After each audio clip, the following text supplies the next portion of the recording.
আমি একটি ছেলেকে ভালোবাসতাম। অনেক ভালোবাসতাম তাকে। আমার ভালোবাসার সরলতার সুযোগ নিয়ে সে আমাকে একদিন ময়নামতি ঘুরতে নিয়ে গেল। ঘুরতে ঘুরতে আমাদের রাত হয়ে গেল। আর এদিকে বাড়িতে আসার জন্য কোনো পরিবহন পাচ্ছিলাম না। বাধ্যতামূলক হয়ে আমরা একটি আবাসিক হোটেলে গিয়ে উঠলাম। আবাসিক হোটেলে আমরা রাতে খাওয়া দাওয়ার পর দুজনে গল্প করতে শুরু করলাম। আমি তাকে বিশ্বাস করতাম। সে আমার একটা ভালো বন্ধু ছিল বটে, কিন্তু গল্প করতে করতে কখন যে দুজনে ঘুমিয়ে পড়লাম তা টেরই পেলাম না। গভীর রাতে অনুভব করলাম সে আমার সাথে একটা কিছু করার চেষ্টা করছে। তার কিছুক্ষণ পরেই বন্ধুরা, সে আমার সাথে যা করল তা শুনলে তোমাদের মাথা গরম হয়ে যাবে। বন্ধুরা, গল্পটি অনেক অনেক ইন্টারেস্টিং। আশা করি তোমরা পুরো গল্পটি খুব মনোযোগ সহকারে শুনবে। তবে গল্পটি শোনার পূর্বে তোমাদের নিকট আমার ছোট্ট একটি অনুরোধ, তোমরা দয়া করে আমার চ্যানেলটিকে সাবস্ক্রাইব করে আমাকে সাপোর্ট করবে। হ্যালো বন্ধুরা, আমি শিরিন শিলা। বর্তমানে আমার বয়স 30, কিন্তু আজকে আমি তোমাদেরকে যে ঘটনাটা বলব তখন আমার বয়স ছিল মাত্র 16 বছর। আমরা 3 বোন। আমার বাবা একটি কারখানায় চাকরি করত। আমার মা ছিল গৃহিণী। আমরা 3 বোনই ছিলাম মোটামুটি বড়। আমার বয়স 16। আমার দ্বিতীয় বোনের বয়স ছিল 14 আর আমার তৃতীয় বোনের বয়স ছিল 12। আমরা মোটামুটি পিটে পিটে ছিলাম বোনেদের মধ্যে। আমাদের কোনো ভাই ছিল না। বাবা এটাই আমাদের সংসার চালাইত। আর আমিও দেখতে মোটামুটি অনেক সুন্দরী ছিলাম, অনেক সুশ্রী ছিলাম, অনেক স্মার্ট ছিলাম। আমি যখন স্কুলে পড়তাম তখন স্কুলের ছেলেরা আমার দিকে হা করে তাকিয়ে থাকত আর আমার সৌন্দর্য উপভোগ করত। সত্যি কথা বলতে বন্ধুরা, আমার স্কুল লাইফটা ছিল অনেক সুন্দর। অনেক প্রেমের প্রস্তাব পেয়েছি, কিন্তু আমি কারো ফাঁদে পা দেইনি। এভাবেই চলত আমার স্কুল লাইফ। হঠাৎ একদিন একটি ছেলে আমাদের স্কুলের, আমার থেকে 2 ক্লাস উপরে। ছেলেটি দেখতে অনেক হ্যান্ডসাম কিন্তু সহজ সরল। ছেলেটি শুধু আমাকে দেখে হা করে তাকিয়ে থাকে। আমার কাছে তখন মনে হয়েছিল ছেলেটি মনে হয় আমাকে কোনো কিছু বলতে চাইছে, কিন্তু আমি খুব একটা বেশি এদিকে নজর দিতাম না।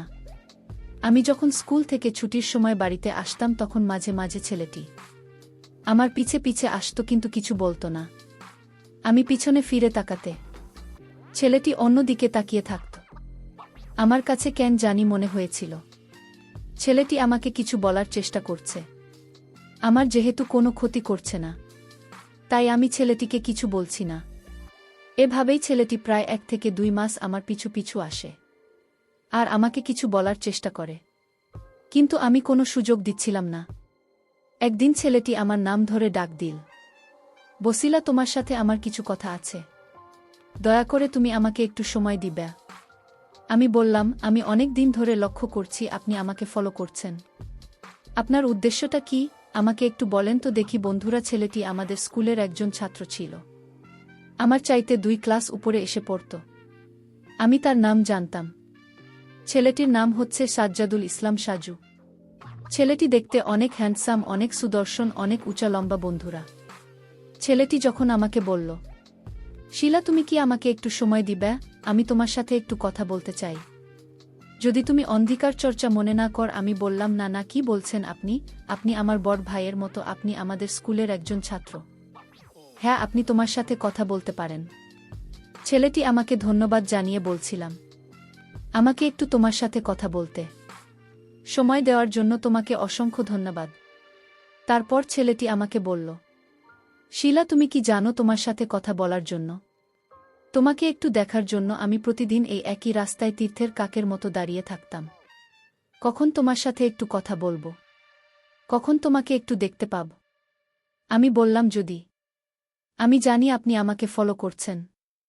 আপনি আমাকে দেখার জন্য আমার পিছু পিছু হাঁটেন প্রতিদিন।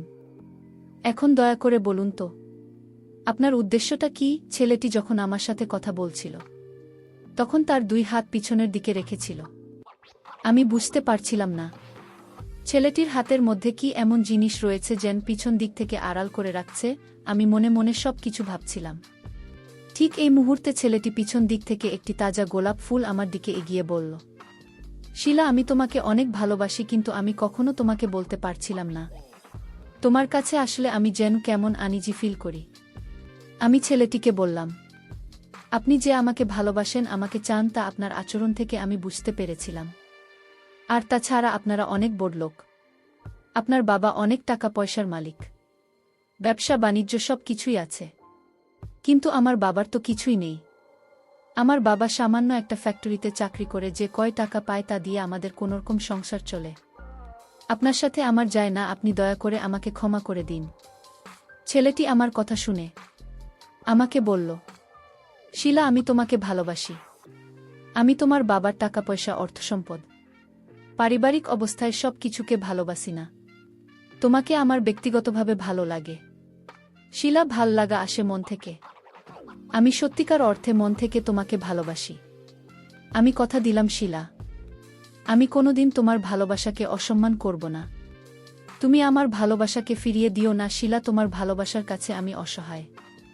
ছেলেটির এরকম মিষ্টি মিষ্টি কথা শুনে আমার আবেগী মনকে হার মানতে পারলাম না।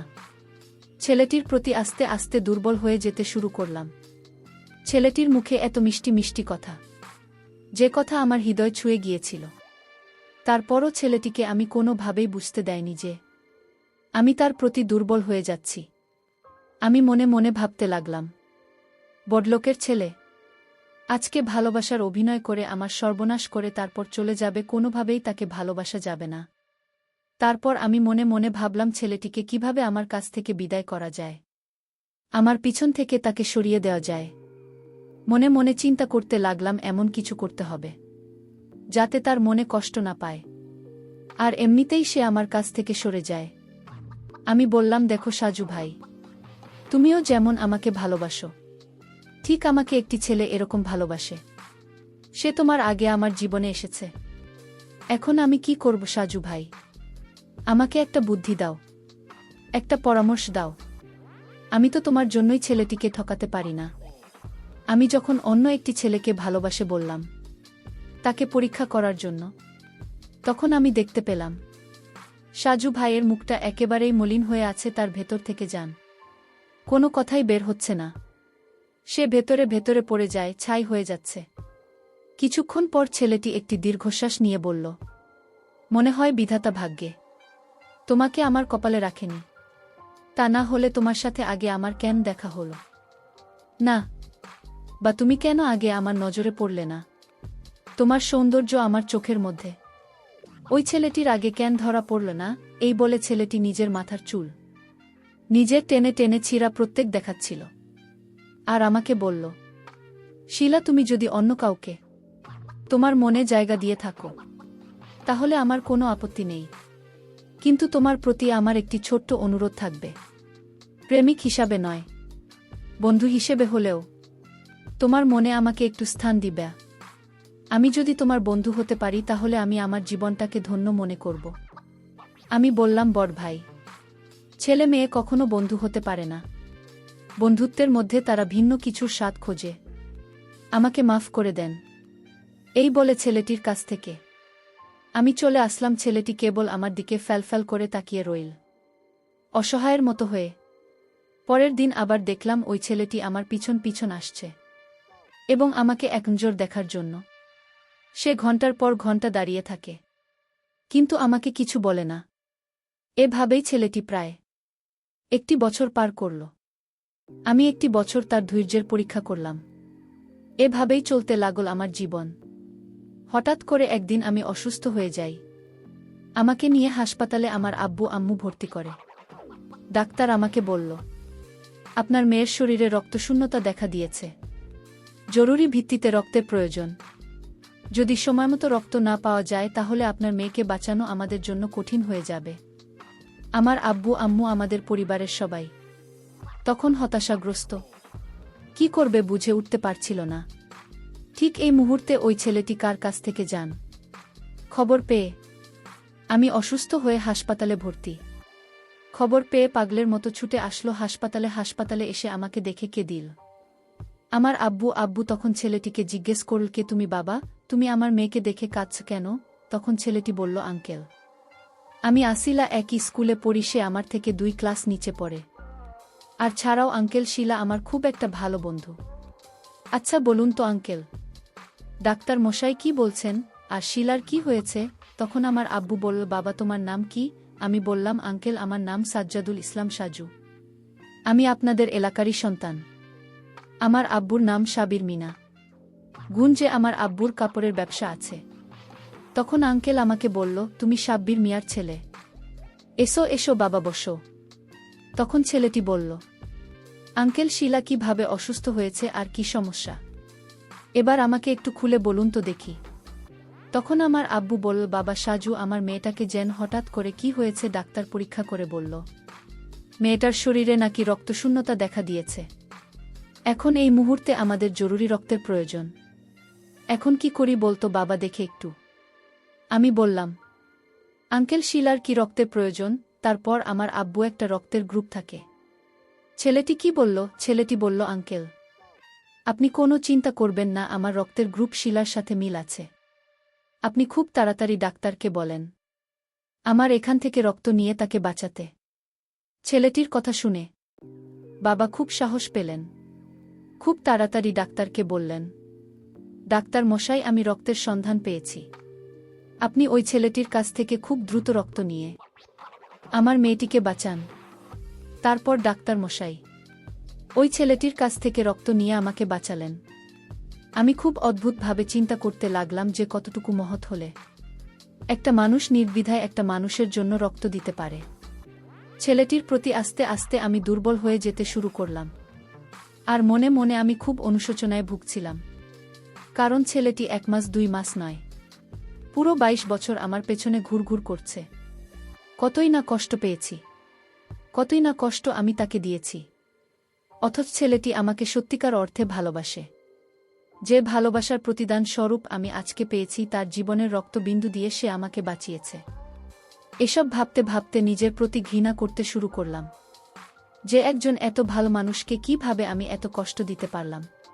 তারপর ছেলেটির প্রতি আমি আস্তে আস্তে ভালোবাসার বন্ধনে আবদ্ধ হতে শুরু করলাম। সে আমাকে অনেক ভালোবাসত, বিদেশে আমার জন্য অনেক কিছু করেছিল। একদিন ছেলেটিকে আমার সমস্ত কষ্ট সবকিছু তার কাছে শেয়ার করলাম।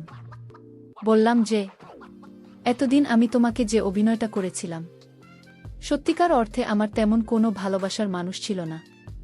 আপনি বড়লোকের ছেলে, যে জন্য আপনাকে আমি সবসময় ইগনোর করতাম, সবসময় আমি তোমার কাছ থেকে দূরে থাকতাম, কারণ বড়লোকের ছেলেরা ভাল হয় না। আমার এক বান্ধবী বড়লোকের ছেলের সাথে প্রেম করত, তারপর তার সর্বনাশ করে চলে গিয়েছে। সেই থেকে আমার সমস্ত বড়লোকের ছেলেদের প্রতি ঘৃণা জন্মেছে। কিন্তু এখন আমি বুঝতে পেরেছি যে সমস্ত বড়লোকের ছেলেরা খারাপ হয় না। কিছু কিছু বড়লোকের ছেলেরা অনেক ভালো হয়, যার বাস্তব উদাহরণ আপনি নিজে। আপনাকে ভালোবাসতে আমার আর কোনো আপত্তি নেই। সে আমার ভালোবাসা পেয়ে মনে হলো সংঘাতে পেয়েছে। সে খুব উৎফুল্লিত হয়ে তার আবেগ প্রকাশ করতে লাগল। এভাবে তার সাথে আমার প্রেম শুরু হয়ে গেল। বন্ধুরা, প্রেমের রাগ, অভিমান, আবেগ, ভালোবাসা সবকিছুই থাকে আবেগের বশে। সে একদিন বায়না ধরে বসল আমাকে নিয়ে ময়নামতি ঘুরতে যাবে। ময়নামতির কথা শুনে আমার মনটা যেন ভালো হয়ে গেল। শুনেছি ময়নামতি অনেক সুন্দর একটি জায়গা, সেখানে নাকি দেখার মতো অনেক কিছুই আছে। আর তাছাড়াও সে তো আমার বিশ্বস্ত লোক, সে আমাকে ভালোবাসে, আমাকে বিয়ে করবে। তার সাথে গেলে আমার কোনো সমস্যা বলে মনে করছি না। জীবনে চলার পথে কাউকে না কাউকে তো বিশ্বাস করতেই হয়, তাই তাকে বিশ্বাস করে তার সাথে ঘুরতে যাওয়ার জন্য রাজি হয়ে গেলাম। পরের দিন সে আর আমি ময়নামতির উদ্দেশ্যে রওনা দিলাম। মনে হচ্ছিল স্বামী স্ত্রী, কিন্তু প্রকৃতপক্ষে প্রেমিক যুগল অবশ্যই তার সাথে ঘুরতে গিয়ে আমার খুব ভালোই লেগেছিল। মনটাকে ফুরফুরে মনে হয়েছিল। আর আমারও মাত্র উঠতি বয়স, যে বয়সে মনের মধ্যে উতাল পাতাল ঢেউ শুরু হয়। আর তাছাড়া পাশে একজন রোমান্টিক ছেলে পেয়ে জীবন তাকে যেন রঙিন মনে হচ্ছে। আবেগের ছোঁয়া মাঝে মধ্যে কল্পনাতে হারিয়ে যায় ভিন্ন এক জগতে। এক পর্যায়ে আমরা ময়নামতি গিয়ে হাজির হলাম। ময়নামতি গিয়ে আমরা একটি বিলাসবহুল হোটেলে উঠলাম, আবাসিক হোটেল। সুন্দর পরিবেশ ছিল, দেখার মতো জীবনের প্রথম আবাসিক হোটেল রাত্রিযাপনের অভিজ্ঞতা। খুব ভালোই লাগছিল, আমার মনটা খুব ভালো ছিল। আর সেই সাথে আমার প্রেমিক সাজ্জাদুর রহমান সাজু, আমি তাকে সাজু বলেই ডাকি। সেও আমাকে পেয়ে অনেক রোমান্টিক হয়ে ওঠার চেষ্টা করল। তার মনটা ফুরফুরা, মাঝে মধ্যেই বিভিন্ন রকম রোম্যান্টিক গান গাইত, মুখের মধ্যে তার কতই না মিষ্টি হাসি। কারণ এই প্রথম সে জীবনে আমাকে এত কাছে পেতে চলেছে। আমরা অনেকক্ষণ গল্প করলাম। গল্প করতে করতে কখন যে চোখ লেগে যায় বুঝতে পারি নাই। গভীর রাতে ঘুমের মধ্যে হঠাৎ আমি অনুভব করলাম সে আমাকে শিহরিত করার চেষ্টা করছে। আমি ঘুমের ভান করে পড়ে রইলাম, তাকে কিছুই বলিনি। সে আমাকে আস্তে আস্তে এমন অবস্থা করেছিল। কিছুক্ষণ পর আমি নিজেই বেপরোয়া হয়ে গেলাম। তখন আমিও ভিন্ন কিছুর ইমেজ পাওয়ার চেষ্টা করছিলাম, তাকে আরও বেশি কাছে পাওয়ার চেষ্টা করছিলাম। মনের আবেগ পরিপূর্ণ ছড়িয়ে ছিটিয়ে যেন আগুন হয়ে গিয়েছিল দুটি হৃদয়। এইভাবে চলতে থাকে প্রায় আমাদের দীর্ঘক্ষণ প্রয়াস। তারপর সে যখন আমার উপর পরিপূর্ণ নিয়ন্ত্রণ আনতে যাবে তখন আমি খুব ভয় পেয়ে যাই, কারণ তারা অনেক অনেক একেবারে হেব্বি। সে যখন কিঞ্চিত পরিমাণ চেষ্টা করেছিল আমি তাকে কঠোরভাবে নিষেধ করেছিলাম। তারপরও সে আমাকে কোনোভাবেই ছাড় দেয় নাই, কারণ তখন সম্পূর্ণ আবেগ কাজ করেছিল বুথের মধ্যে। তারপর বন্ধুরা, সে যখন পরিপূর্ণ আমাকে নিয়ন্ত্রণ এনেছিল আমার কাছে মনে হয়েছিল যে আমার দম বন্ধ হয়ে আসছে। যদিও প্রথম প্রথম অনেকটাই কষ্ট পেয়েছিলাম, কিন্তু পরে আসল স্বাদ পেয়েছিলাম, যে স্বাদ হয়তো পৃথিবীতে খুব কমই হয়ে থাকে। সৃষ্টি জগতে কবি সাহিত্যিকেরা বলেন এটাই নাকি বিধাতার দেওয়া শ্রেষ্ঠ অমৃত, যার কারণে যুগ যুগ ধরে প্রেমিক যুগল তীর্থের কাকের মত হাহাকার হয়ে হাজার হাজার প্রহর গুনতে থাকে। বন্ধুরা, আমাদের অবস্থাও ঠিক তাই হয়েছিল। এর কিছুদিন পরে আমার আর ওর সাথে বিয়ে হয়ে যায়। বিয়ের পর আমরা প্রতিদিনই আমাদের হ্যাপি মুহূর্ত কাটাতাম। বন্ধুরা, এখন আমরা খুব ভালোই আছি, খুব সুখে আছি। তোমরা সকলেই আমাদের জন্য দোয়া করবেন। বন্ধুরা, আজকে এই পর্যন্তই। আবারও আসব তোমাদের মধ্যে নতুন কোনো ভিডিও নিয়ে। ভিডিওটি যদি তোমাদের ভালো লাগে তাহলে একটি লাইক দাও। প্রতিদিন আমি তোমাদেরকে একটা করে নতুন গল্প উপহার দিব, তাই তোমাদেরকে অনুরোধ করে বলছি, তোমরা যদি এরকম ধরনের ইন্টারেস্টিং গল্প পেতে চাও তাহলে দয়া করে আমার চ্যানেলটি সাবস্ক্রাইব করো। পরিশেষে তোমাদের সকলের সুস্বাস্থ্য কামনা করি। ভিডিওটি দেখার জন্য তোমাদের সকলকে অসংখ্য ধন্যবাদ।